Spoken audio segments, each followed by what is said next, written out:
It's very apt today that we're going to have a talk about the life of Joan Maynard, because this is the month of her 100th year. So this is a huge celebration, and we're very pleased to welcome this morning Kristine Mason O'Connor, who will be in conversation with Nigel Costley on a bench in Tolpuddle. Who could ask for more? I'm so sorry I can't be with you. Okay. Hello, thank you, Les. Sorry you can't be here in Tolpuddle, and thank you for all that you've done for the Radical History School. We've had some great sessions, and I know some really more interesting ones to come up, and we're really looking forward to this morning's. We think it's a really good way to start today's Tolpuddle Martyrs Festival, talking about Joan Maynard, and we're doing so sitting on the Joan Maynard bench, and I'm going to introduce Kristine Mason O'Connor. But this bench was put in Tolpuddle because Joan was such an important part of the festival. It was produced by a collective of carpenters in Yorkshire, famous for their signature little mouse here on the leg. But anyway, Kristine Mason O'Connor, welcome Kristine to Tolpuddle. We're going to hear from you shortly. Yes, how do you feel about being in Tolpuddle? Well, it's a great privilege to be here sitting on Joan's bench, and it was an even greater privilege to be entrusted by Joan to write her biography. And as I said, it's just so good to be here. And I'm looking forward to talking about her, because I think everybody should hear about her and all her achievements. Thank you, Kristine. We'll be hearing from you shortly, but we thought we should start by hearing from Joan herself, being filmed just on this corner here, about why Tolpuddle was so important to her. It's Joan Maynard, ex-MP for Brightside Sheffield, lifelong member of the agriculture work, and the great work you've done in the House of Commons for the agriculture workers. Tell us what made you come to Tolpuddle today. Well, because of my long connection with the farm workers, I try never to miss Tolpuddle. I think that the Tolpuddle Martyrs say a lot to us today, because they did something that many trade unionists would believe today was unrealistic. Now, I don't accept the so-called new realism of some trade union leaders today. I don't think it's either new, and I don't think it's real. I think that we have two options today in the society that Thatcher and her Tory government have created. We either bow the knee or we fight. And I think, therefore, that I come to Tolpuddle because I want to show my solidarity with 6 men who decided that they were not going to bow the knee, they were going to fight. And the other thing that I think is important is to understand, in the great struggle that we've got on at the moment, that we can't get the things that we want for our people. A decent home, a good education, a good health service, all those things, we can't have them under capitalism. We have to understand that we have to get rid of capitalism and help the people of Britain to bring in a socialist society. So we don't only want to hear about the problems, we know what the problems are because we live with them every day. What we want to know is how we're going to solve those problems. And therefore I think we should be putting over that positive message that we can't have the things we want for working class people under this society. We've got to help them to create a new society, a socialist society, and we've got to show the same solidarity to the working class as this Tory government has shown to its class. So that's Joan in her own voice from Tolpuddle. I'm now joined by Barry Leathwood, who was the long-standing officer of the Agricultural Workers Union, and I think you knew Joan throughout your life? Yes, most of my life. Partly through my father, who was a lay activist with the Agricultural Workers Union, and later an officer. But then, of course, as I became an officer in the early 70s, a contact was made much more strongly. So why was Joan so important for rural workers? Why should we be celebrating, and this would have been her 100th birthday this month? Well, she always put the workers first. If there's any question of doubt about an issue, that doubt always had to go to the workers as far as she was concerned. And that was sounded pretty good to me, and to a large section of the Agricultural Workers Union, although there were some that were a little less happy with it. And her great achievement, or the most important moment in her life for the Farm Workers Union? Probably her crowning glory in terms of farm workers, unionism is concerned, was the passing of the Rent Agricultural Act in 1976, which she, together with large elements of the union, campaigned for. But she was the leading light in this, with Dr. Gavin Strand, who was then the leader, the agriculture spokesman for the Labour Party in the House of Commons. Without her efforts, that would not have been achieved. There wasn't the leadership in the old union that would have taken it forward in the way that she did. There's no compromise, it had to be done. She certainly was a radical figure both in the union and of course in Parliament, as we're about to hear. So I think we should go over to Kristine to tell us the life of Joan Maynard, passionate socialist. Well, hello again. And as I said earlier, it's a privilege to be here to talk about Joan.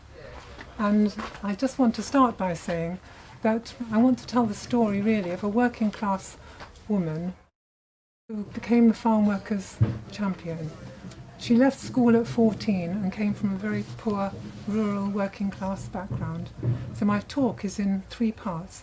If I could have the slide, please, for the first one. Well, here we see actually a copy of the cover of the biography that I wrote about Joan. And there you can see Joan in her white outfit walking along in the march. Next slide, please.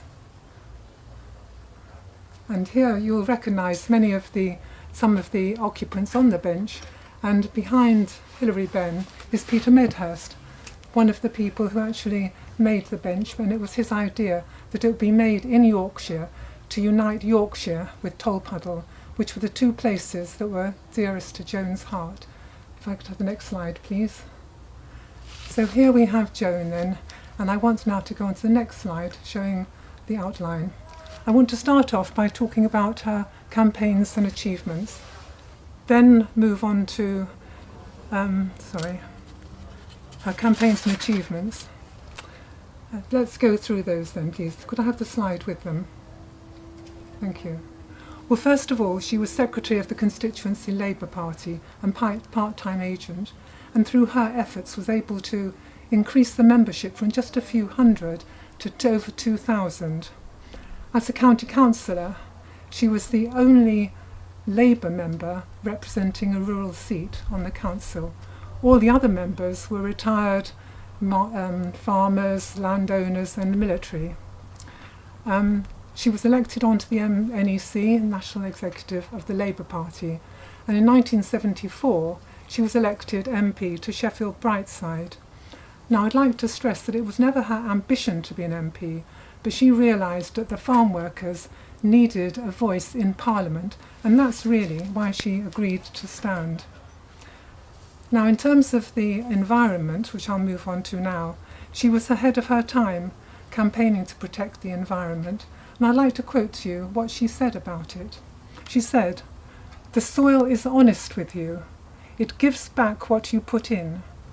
Most people do not seem to appreciate that we live off the top 8 inches, and therefore it is precious. If it erodes life itself." Joan was also committed to nationalising the land because she could see how important it was in terms of power and control. And this is what she said about nationalising the land.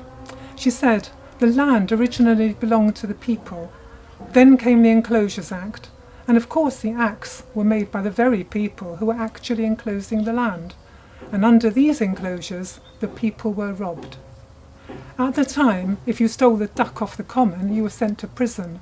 But if you stole the common, you were sent to the House of Lords, if you were not already there." Joan was also a president of a campaign for Labour democracy, and one of its aims was that Labour Party members of Parliament should be mandatorily reselected. Shirley Williams said to her, "Well, Joan, if we do that, we'll always be looking over our shoulder."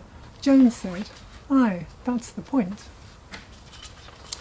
In terms of Ireland, this could be the subject of another talk about Joan. She was totally committed to a political solution for the Irish problem. This is how she described to me her first visit to Northern Ireland. "I began to learn how the nationalist population were treated differently from the Unionists and Protestants in relation to home and jobs. This was a tremendous eye-opener to me. It really shook me. I suppose it was because I could never bear injustice, So I became committed to the Irish cause, and so I campaigned for a united Ireland. I got into a lot of hot water in my views about Ireland, but to me it was such an obvious issue, really. I couldn't see how any socialist could miss it, but most people wanted to keep their heads down. Now, in terms of miscarriages of justice, Joan worked unstintingly to free prisoners who were wrongly convicted of terrorism. She visited them in prison, she invited them to the House of Commons, and it was through her that Chris Mullin got access to the prisoners in prison and was able to interview them. And through their efforts, those prisoners were finally released. Now, after Joan died, her campaigns were certainly and achievements were recognised by a whole series of memorial lectures. These were organised by a group of her friends in North Yorkshire, led by Don Cartridge and Carol Cartridge. And I've got here a slide with some examples of posters from the talks. Could we see the slide, please? So you'll see here, one of the pictures is from, one of the posters is of Rodney Bickerstaff, and the other of the president of Sinn Féin, Gerry Adams, who of course played a crucial role in the Good Friday Agreement. Now, just last year, Joan's achievements were recognised in a book by Richard Taylor, English Radicalism in the 20th Century, and she appears in the book along with other luminaries such as Sylvia Pankhurst, Eleanor Wilkinson, Bertrand Russell and George Orwell. So the question to think about now, how did this girl from a poor, rural, working class background come to achieve so much? Slide, please. Now, I wonder if you can guess which one is Joan.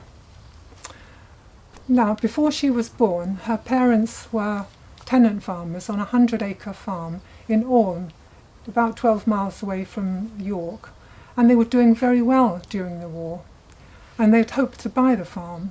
But after the war, the owner realised that he could get a lot more money if he sold the land off in lots rather than selling it to the Maynards. So in a sense, essentially they were kicked off the farm, and they went to work and live on a small holding of about 17 acres owned by Matt's parents, and that's where Joan spent her childhood. And she attended Ampleforth School, and if we see the next slide, it'll show you Joan. There she is. I wonder how many of you guessed that was Joan there on the left. But while they were in the small holding, I'm afraid life got very difficult and they got more and more into debt. And actually they were forced to sell up because bankruptcy threatened them. But I have to say that Joan was not miserable as a child at all. That's where the roots are of her great love for the countryside. New slide, please. Now, when Joan was 15, their fortunes changed and they were offered the tenancy and then able to buy Post Office Farm in Thornton-le-Street, about 3 miles away from Thirsk. And it combined, I think it's about 28-acre small holding with the post office itself. And at the age of 16, Joan became the sub-postmaster of the post office. And she recalled it as being it was a good time for us all. The Milk Marketing Board had been established and was able to supply them with monthly cheques for the milk. At the age of 16, Joan became the postman because the postman was called up to go to the war. And she discovered that she was going to be paid less than the postman for doing the same job. And that really made her furious. She said, quote, "I got this bug, you see. The thing that triggered me was injustice. I could not abide injustice." So how was this bug channeled into Joan's socialism? Next slide, please. Well, the key influences were her father and her brother, Matt and Edric, and then some members of the National Union of Agricultural Workers and the Workers' Education Association. The next slide, please, going back to Matt. So here we see Matt with that quote about life in the area. Now, Matt was a socialist, which was a rarity in the area, He had heard George Lansbury speaking in 1906 at a demonstration for the unemployed people, and that had really inspired him. And when they had had money in the earlier years, he had bought lots of books on politics and economics and educated himself. And also, of course, he'd had the experience of his family being forced off the farm.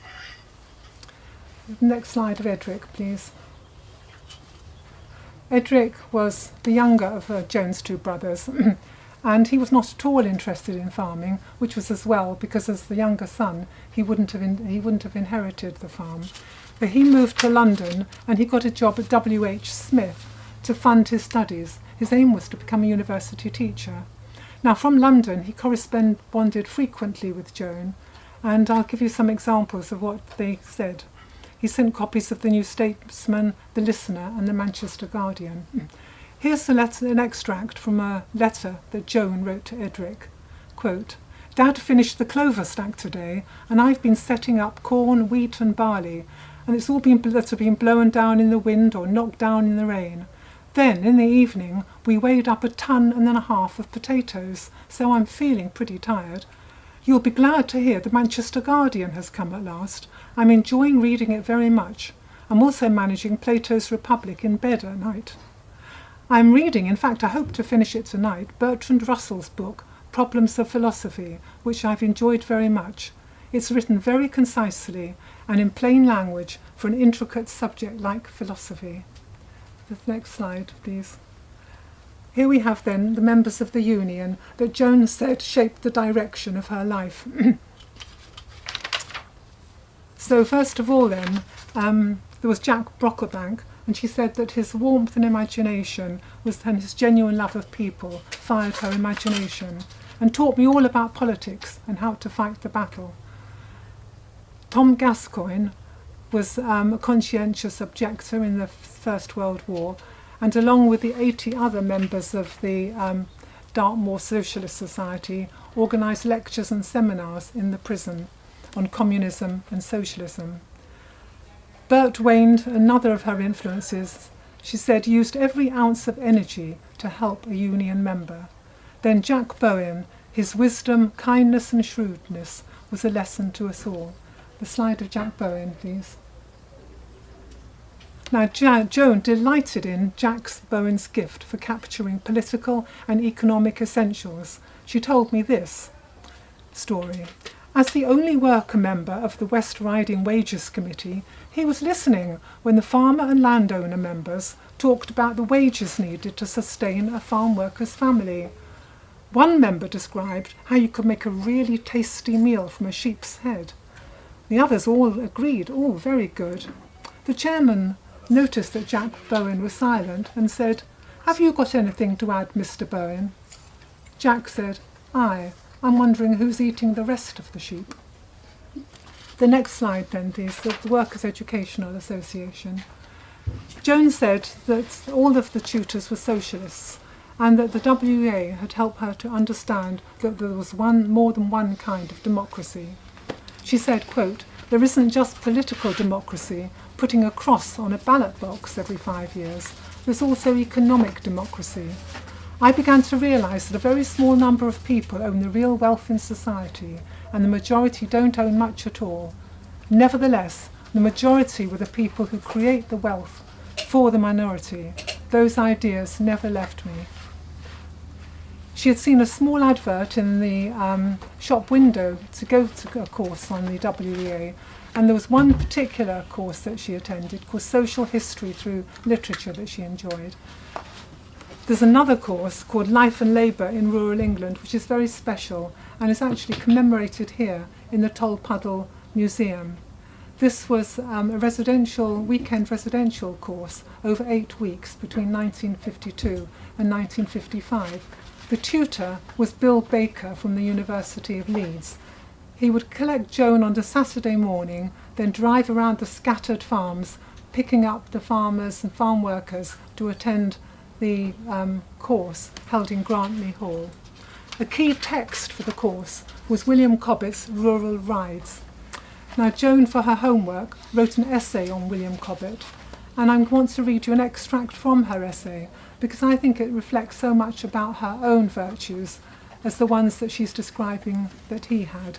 She said, "I would put first his spirit of fearless independence. Second, he was a countryman who loved our beautiful countryside and the people who worked in it. This he demonstrated in a practical way by devoting so much of his life and his great ability in order that working people, and particularly those in the countryside, should share in the good life." So, the next slide, please. The Labour Party and the National Union of Agricultural Workers. Let's see how Joan became involved in the Labour Party and in the Union. So the next slide back to Jack Brocklebank, please. Now, Jack Brocklebank was an organiser for the NUAW in the North Riding of Yorkshire and chair of the Divisional Labour Party, and committed to forging links between the Union and the Labour Party. He put an advert in the Darlington and Stockton Times, which Joan saw. The advert was asking for anyone interested in forming a Labour Party in Thirsk to come to a meeting. Joan and Edric went to the meeting. This is what she remembers about it after it was agreed they would establish it. She said they could get a chairman and a treasurer, but they couldn't get anyone to be secretary. Eventually they asked me if I would do it, and I said I really hadn't any idea what it amounts to, but I'm prepared to do my best. I remember arriving at the next meeting without an agenda. I didn't know what an agenda was, so you couldn't have been greener than that, I might say. I never did that again. In 1947, Jack invited Joan to join the Union. Now, as an employee of the Post Office, she was entitled to join the Union. Union activists were engaged in a whole range of professions, from railway work to university teaching. Joan explained, because of the oppression of the farm workers in the Tide Cottage, lots of non-farm workers have been members, because in the old days, when it was really bad, it was very difficult for a farm worker to be a secretary of the union, because if the farmer found out, he'd get the sack. Soon, Joan was encouraged by Jack to stand for local elections, and in 1952 she successfully contested the Rural District Council for South Kinelvington, a couple of miles from Post Office Farm. She was absolutely furious the next day when the newspaper, instead of recording that Labour had won, which was unheard of, said that a woman had won. It reported, "Many members of the council will not favour Miss Maynard's party, but few will deny that she will be a useful asset to the council, even if it were merely to brighten up with her feminine presence a chamber hitherto all too drab in its unrelieved masculinity." Slide, please. In 1953, life changed for Joan and her family. Her elder brother, Rowie, got married to Florence Bainbridge, and her parents and Joan moved to Lansbury House here, named, of course, after the leader who had inspired her father. It looks very beautiful now, but Joan remembers it as being small, run down and dark.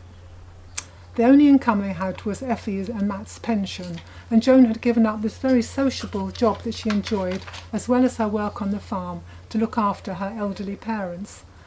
I think very much to cheer her up, Jack Brocklebank and John Gascoigne proposed that she be a part-time paid agent for 3 months, and within 3 months she went canvassing around the farms and hamlets and increased the membership by 454 people, so the position as agent was made permanent. Now, as the agent, she worked very hard herself, and people will know that she expected others to work hard as well. John Gascoigne, Tom's son, told me that he was in hospital recovering from a nasty illness, and he said, "This bloke came into the ward and said, 'John Gascoigne?' I said, 'Yes.' He then dumped this big box on my bed and said, 'Joan Maynard sent you these, something to do while you lie in bed.' I opened the box, and it contained a huge number of envelopes to address. He said, 'I'll bring you some more tomorrow.' I said, 'How the bloody hell did you find me?' He said, 'Joan's boys are everywhere.' That was Joan. No time wasted. Now, while Joan, as agent and while as a member of the union, she was collecting contributions and subscriptions, she would go round to the houses of the farm workers and be invited inside. and hear their experiences of living on these very low wages, and the fact that they didn't feel that they could contest them because of their proximity to the farmer and the fear that they might be ejected. They couldn't complain either about using faulty equipment or having to use dangerous chemicals. Next slide, please. Now, in 1955, Joan was elected to the North Riding County Council, the only Labour member representing a rural seat. The Conservatives represented the others, and they were all, as I said earlier, farmers, landowners and retired military. Time and again, she was roundly criticised for this offence, introducing politics into local government. On one occasion, she really stunned members when she moved a motion of no confidence in the chairman, and she was advised, in her own interest, to withdraw the motion. She said, "I did not come to the council to further my own interests, but to represent the electorate." Slide, please. In 1954, Joan and Tom Gascoigne were elected as Yorkshire delegates to attend a biennial conference in Cheltenham. Next slide, please. The slide's not there, but it's a picture of Cheltenham Town Hall, and I've seen a photograph of Joan sitting in this town hall with smoke, pipe smoke and cigarette smoke everywhere. Now, at this conference, Joan was introduced by John Gascoigne to the various other members, progressive members of the Union across the country. Wilf Page from Norfolk, Jack Dunman from Berkshire, Les Shears and Ted Sales from Dorset, and the organiser for Dorset, Arthur Jordan. They in turn were delighted to meet with Joan, whose article on nationalising the land they had read in the Land Worker the previous year. So at this conference, Joan realised that there was a network of progressive members across the country, but she also noted the pragmatic conservatism of the leadership. Now, Joan's radical ideas about land nationalisation and demanding increased wages through selective strike action were to be a constant source of battle between her and the leadership over the ensuing years. Wilf Page explained to me, the leadership of the Union were not right-wing, but they were people who had been working on farms, and they liked the leadership of the Union. The left were wanting immediate solutions to a lot of immediate problems which were not really attainable. The executive was a very conservative force. The countryside is a very conservative force. Picture of Joan at the lobby, please. In 1958, Joan was elected County Secretary of the Union, and this involved campaigning for better wages and supporting Yorkshire members threatened with eviction from their tied cottage. After her parents died, she even shared her house with members, people who had been evicted from their houses. I was told, quote, Joan would put them up. It would be women with a lot of kids and harassed and no money and no hope and not used to sharing a house. There were only 2 rooms downstairs, and she had piles and piles of books, forms, pamphlets and the typewriter, and she had all this work to do, and she had all these people in her house. I don't know anybody else that, having done it, would do it twice, but she did. Now, by now, Joan's progressive comrades across the country were very keen to get her elected onto the powerful executive of the Union. And in 1966, the strategy worked when she was elected Vice President of the Union. Wilf Page told me this, what happened when she was elected. Quote, she suddenly got elected to the leadership. So what does she do? Does she now give up this battle against the leadership as she has won? No. She came to the microphone and had a real go at the leadership, although she was on the platform. It showed tremendous courage to do that. She knew that her members in Thirsk wanted some issue got over, and she intended doing it. Anybody else would say, well, now I'm Vice President, of course, I no longer have the authority to speak on the behalf of the rank and file. Not Joan. Now, Joan thoroughly relished being Vice President of the Union. She was invited to speak at county conferences, branch meetings and rallies across the country, and she would present long service awards to members, and she'd present compensation cheques to members who had been injured in industrial accidents and supported by the union. The accident rate at the time was absolutely horrific. For example, members told Joan they were instructed to use the incredibly toxic chemical 2,4,5-T, or ordered to hide faulty equipment when the health and safety arrived. Now, whilst Joan loved being vice president and meeting the members and hearing their stories, what she hated were the monthly meetings at Headland House in London, which was where the executive met. She was the only woman amongst the 14 members. Joan told me about going to these meetings. It was very unpleasant. Of course, they were always passing censure on me for something I'd said or done. Wilf Page put it more bluntly. She used to argue like a ruddy tank and upset everybody in the room. Now, the main cause of dissent between Joan and the leadership was the means of securing direct wages for farm workers. Joan argued, quote, "We will never have a decent wage for farm workers by simply putting a good case to the board. The only way to win decent wages is through industrial action. A selective strike would do more good than years of talking." She said, "We'll get damn all from the farmers unless we give them a belt up the bracket." Now, in a year when the negotiations led to no increase at all, Joan led the attack on the union, and they were furious with her. She said, "They hated my guts, so they were determined to get rid of me if they could," and get rid of her they did. At the biennial conference in 1972, the post of vice president was abolished. Now, 72 was a very significant year for Joan, because in that year she was also elected to the national executive of the Labour Party. Next slide, please. But Joan's feelings now are clear in this letter she wrote to her friend Ted Sales in Dorset. "Winning the seat on the Labour Party national executive has been some compensation, but nothing can really compensate for what happened at the biennial, and I'm afraid my heart aches on that account." Next slide, please. So here we see Joan when she's elected to the NEC and becomes a member of Sheffield Brightside. Joan's election to the NEC prompted the question from her supporters, well, why don't you stand for Parliament? As I said earlier, she was reluctant to become an MP, but realised that the farm workers needed a voice in Parliament, so she agreed. Particularly, it was necessary to get into Parliament to fight against the tied cottage.